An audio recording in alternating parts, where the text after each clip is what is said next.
Hi, Elliot Kay here, Growth Hub Associate and Speaker Express Managing Director. And I just want to talk about some of the aspects that are going to crop up over the next few months.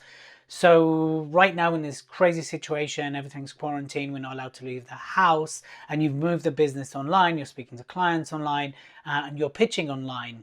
Some things to really to consider. We talked about mental well-being of your team, of your staff, of your employee. So really check in on that on a regular basis.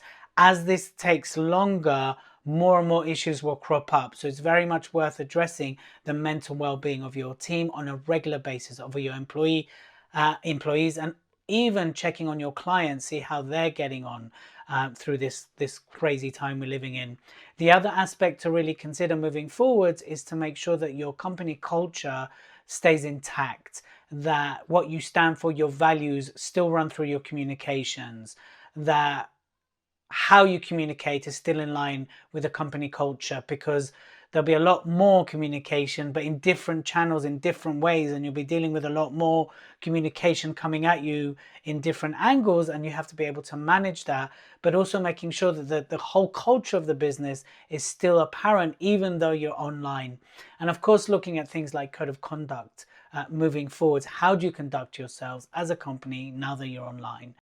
Of course, we don't all know how long we're going to have to self-isolate for at the moment. We're actually recording these videos less than a week after the UK government announced their own guidelines for businesses to self-isolate and for everyone except key workers to work from home where they can and avoid essential journeys. What that means is that lots of companies are going to have to make a big change to the way they do things and adopt remote technologies quite quickly.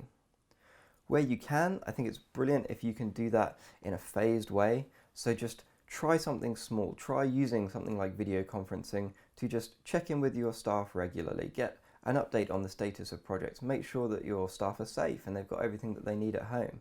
If that works really well, then there's lots of ways that you can expand the ways you use it. You can use it to pitch to new clients. You can use it to work collaboratively in real time.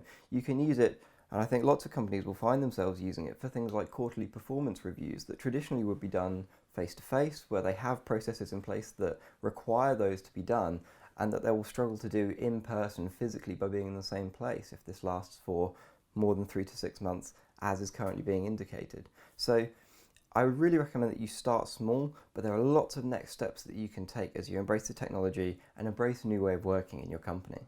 So those are some things to really consider in the long term. Definitely your company culture, maintaining company values, maintaining company vision. How do you cope now that the company is mainly online? And of course, moving forwards, will the virtual aspect of your company be a long-term thing? So very much worth considering as we move forwards. So do keep an eye on the mental well-being of your team, of your clients, of your employees. Really look at the company culture and sustaining that. Make sure communication is manageable. And of course, how do you move forwards? Now, a lot of you are online. Is that something you want to maintain and sustain moving forwards?